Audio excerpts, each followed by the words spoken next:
Hello everyone, इस video में Thales का प्रमेय सिद्ध करेंगे। ये थेल्स का प्रमेय नहीं लिखा हुआ है, ऐसे उसका कथन लिखा हुआ है थेल्स का प्रमेय।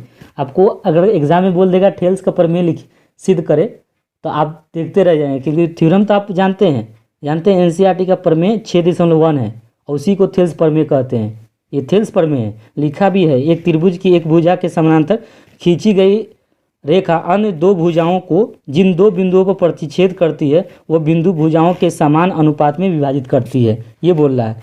देखिए, हम एनसीईआरटी का बुक भी हम बताते हैं आपको। देखिए, एनसीईआरटी का बुक मैंने लाया था आपको ही बताने के लिए। प्रमेय 6.1 लिखा है ना। यदि क्या लिखा है, यदि किसी त्रिभुज की एक भुजा के समानांतर अन्य दो भुजाओं को भिन्न भिन्न बिंदुओं पर प्रतिच्छेद करने के लिए एक रेखा खींची जाए तो अन्य दो भुजाएं एक ही अनुपात में विभाजित करती है। तो इसका क्या अर्थ होता है?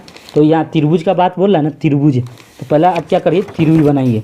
आपको नहीं, पहला कुछ नहीं समझ में आया, कोई बात नहीं समझ में आया। हमको इतना तो समझ में आ रहा है भाई, एक त्रिभुज का बात कर रहा है, इतना तो आपको समझ में आ गया होगा।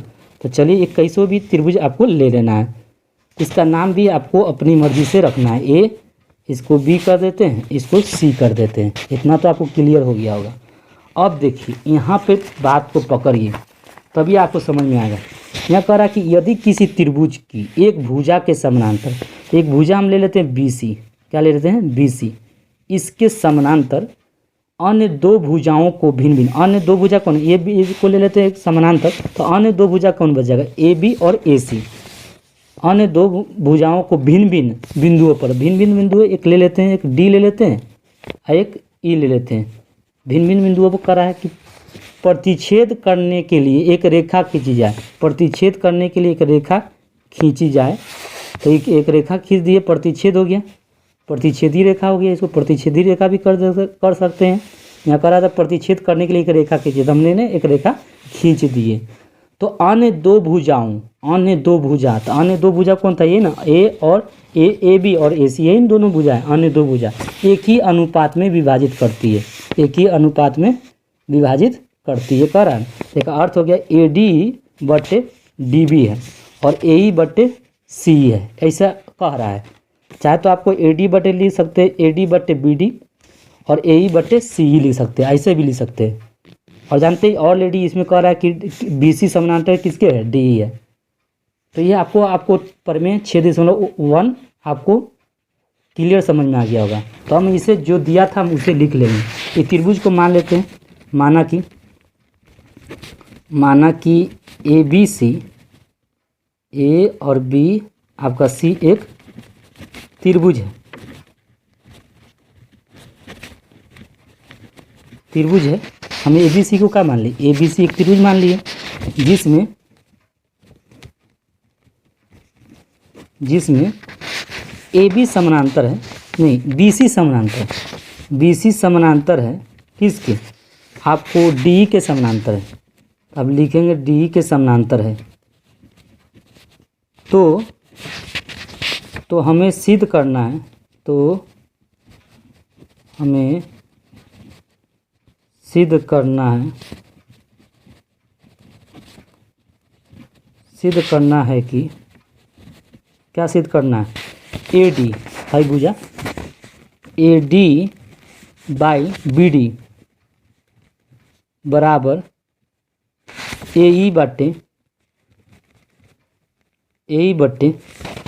क्या लिख देते हैं, AE/ आपको C लिख देते हैं, तो C लिख दीजिए।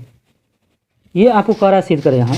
तो हमें सिद्ध करना है AD/BD और AE/CE सिद्ध करना है, यानी ये बट्टे ये और ये बट्टे ये हमको सिद्ध करना है। तो यही थेल्स प्रमेय है।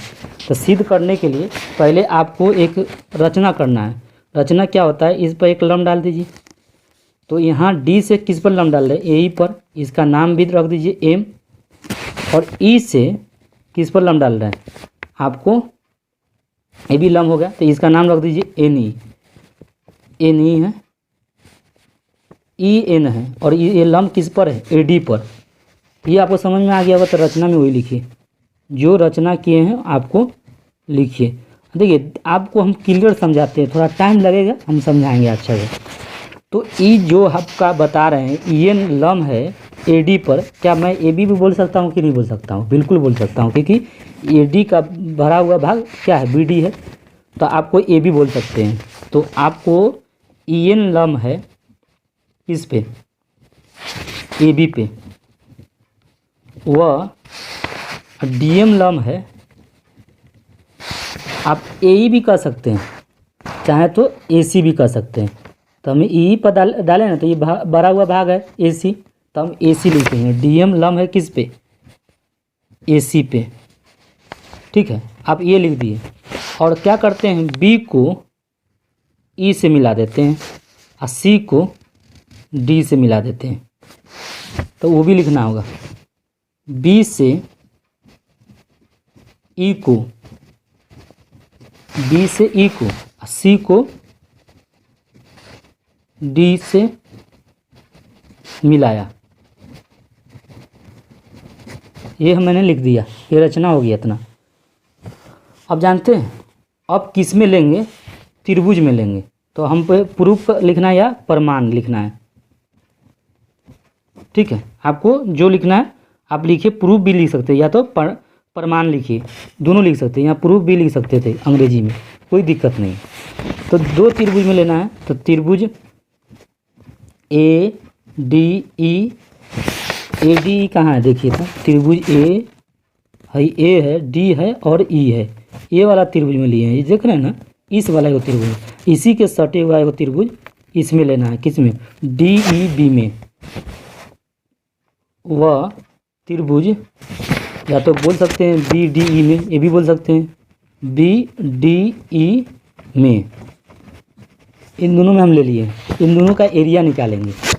तो ADE का एरिया निकालना है, एक BDE का एरिया निकालना है। तो एरिया निकालना है तो आपको एरिया निकालने आता होगा। तो हम एरिया क्या करते हैं, तो त्रिभुज ABC का एरिया लिखते हैं। त्रिभुज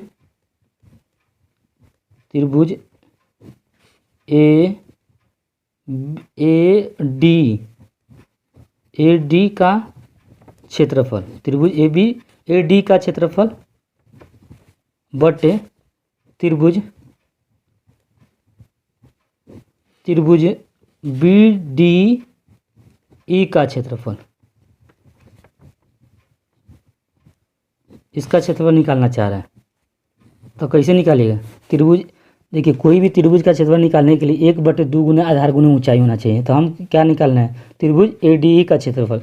ADE का क्षेत्रफल निकालना है तो पहले लिख दीजिए 1/2 गुना आधार। तो देखिए ADE में आइए, ADE, तो ADE तो यही त्रिभुज है। और इसमें 1/2 गुना आधार, आधार AD में क्या होगा? यही होगा, आधार AD होगा। तो हम क्या लिखेंगे? AD आधार हो गया, गुने ऊंचाई जानते हैं इसमें कौन हो जाएगा, क्योंकि AD पर लंब है, कौन है? EN लंब है। तो आपको EN लिख देना है। लिख दिए EN, 1/2 गुना आधार गुना ऊंचाई। इस त्रिभुज AD का क्षेत्रफल निकाल लिए। फिर लिखेंगे त्रिभुज BDE का क्षेत्रफल। तो BDE का क्षेत्रफल निकालना है 1/2 गुने आधार, इसका भी आधार देखें। तो ये BDE कौन है? BDE हाई वाला त्रिभुज है। तो इसमें हाई वाला त्रिभुज में आधार कौन हो जाएगा? BD। तो आपको BD लिख देना है। जानते हैं लंब इसी पर ना है, लंब कौन है? इसी AB पर लंब कौन है? आपको NE है। तो EN बोलिए या NE, कोई बात नहीं, दोनों बोल सकते हैं। तो EN है तो EN लिख दिए। EN से EN कट गया, 1/2 से 1/2 कट गया। जानते हैं त्रिभुज ADE का क्षेत्रफल को शॉर्टकट में लिख सकते हैं, एरिया क्या लिख सकते? ADE का ये क्षेत्रफल है। इसका मतलब हो गया त्रिभुज ABD। इतना बड़ा ना लिखकर इसको शॉर्ट में लिख दिए एरिया। एरिया का अर्थ ये किसका एरिया? ADE का क्षेत्रफल निकाल रहा है। इसको भी शॉर्ट में लिख सकते हैं, एरिया क्या लिख सकते हैं? BDE का क्षेत्रफल। इतना ना लिखकर हम इसको शॉर्ट में कर दिए, बराबर क्या लिख दिए? इसमें बच गया आपका, जानते हैं AD, इसमें BD बच गया। तो AD BD बच गया, तो AD BD हमने लिखा। ये इक्वेशन आपका 1 होगा।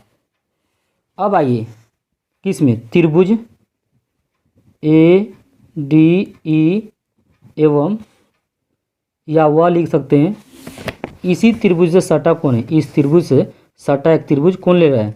जानते हैं हाई वाला सटा हुआ है। हाई तो सटा थोड़े है, ये तो बाहर हो जाएगा। त्रिभुज ये सटा होगा, ये वाला DE DEC या CDE में, CDE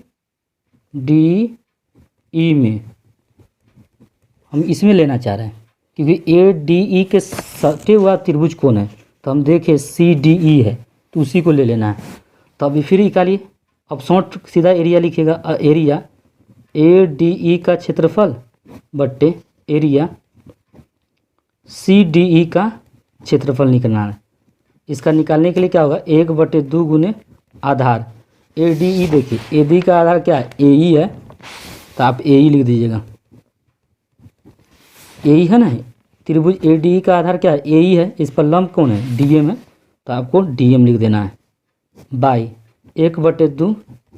इसमें भी देखिए आधार क्या है, यहाँ पर देखिए आधार क्या है, त्रिभुज CDE में आधार क्या है, तो आप बोलेंगे सर ये CE है, तो आपको CE लिख दीजिए। इसी का बड़ा हुआ भाग क्या है, लंब है, इसी पर बड़ा हुआ लंब कौन है, DM है, तो आपको DM लिख देना है। ओके, आपको समझ में आ गया होगा। DM से DM कट गया, 1/2 कट गया, तो इसमें बच गया क्या, AE/CE,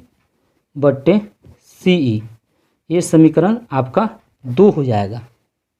समझ में आ गया। अब देखिए एक बात आपको याद रखना है, देख रहे हैं ना ADE ऊपर दिख रहा है, यहाँ पे भी ADE, दोनों में देखिए, फिर से देखिए गौर से देखिए ध्यान से, ADE ऊपर दिख रहा है और नीचे देखिए BDE और नीचे यहाँ CDE, दोनों समान दोनों है। अगर ये दोनों समान हो जाते हैं, ये दोनों का मान क्या हो जाएगा, ये दोनों का ये लेफ्ट है तो ये राइट हैंड बराबर हो जाएगा। अगर ये दोनों बराबर हो जाए, नहीं समझे, ADE है और नीचे है, दोनों सेम हो जाता है, तो ये दोनों क्या हो जाएगा, बराबर, ये दोनों बराबर है, तो इसका लेफ्ट हैंड बराबर तो राइट हैंड बराबर हो जाएगा। तो एक नियम क्या कहता है कि एक ही आधार, ये आधार है, एक ही आधार पर 2 त्रिभुज बन रहे हैं, एक त्रिभुज ये बन रहा है, देख रहे हैं ना, और दूसरा त्रिभुज ये बन रहा है, दोनों एक ही आधार पर बन रहे हैं और एक ही आधार पर 2 त्रिभुज बनने का क्षेत्रफल बराबर होते हैं। तो यहाँ लिख दीजिएगा, एक ही आधार पर 2 त्रिभुज, एक ही आधार पर 2 त्रिभुज का क्षेत्रफल बराबर, एक ही आधार पर बने, एक ही आधार पर बने 2 त्रिभुज का क्षेत्रफल, 2 त्रिभुज का क्षेत्रफल बराबर होते हैं। एक क्लास 9 के नियम है, एक ही त्रिभुज है, मतलब एक ही आधार है, इस पर 2 त्रिभुज बन रहा है, एक यहाँ बन रहा है, एक ये बन रहा है, दोनों आपस में बराबर होगा। तो लिखिए एरिया क्या हो जाएगा, BDE बराबर एरिया कौन हो जाएगा, CDE, ये दोनों बराबर है। और जब दोनों एरिया ये दोनों बराबर हो गया, तो इसका मतलब है कि ये और ये दोनों बराबर है, दोनों का लेफ्ट, ये दोनों बराबर है, ये जितना है इतना ये है, तो इसका राइट हैंड बराबर हो जाएगा। तो इसीलिए समीकरण आपको 1 एवं 2 से तुलना करने पर, या समीकरण 1 एवं समीकरण 2 से सीधा लिख दीजिए, ऐसे भी लिख सकते हैं, समीकरण 2 से। तो ये और ये बराबर है, तो इसका लेफ्ट हैंड बराबर है, तो इसका राइट हैंड बराबर हो जाएगा। तो क्या हो जाएगा, AD/BD बराबर AE/CE। यही हमें प्रूफ करने के लिए कह रहा था, तो मैंने प्रूफ कर दिया। एक मतलब देख सकते हैं, फिर से हम इसको अच्छा से दिखा देते हैं, अच्छा से देख लीजिए। और यहाँ पे 5 मार्क्स आप ले सकते हैं बोर्ड एग्ज़ाम में।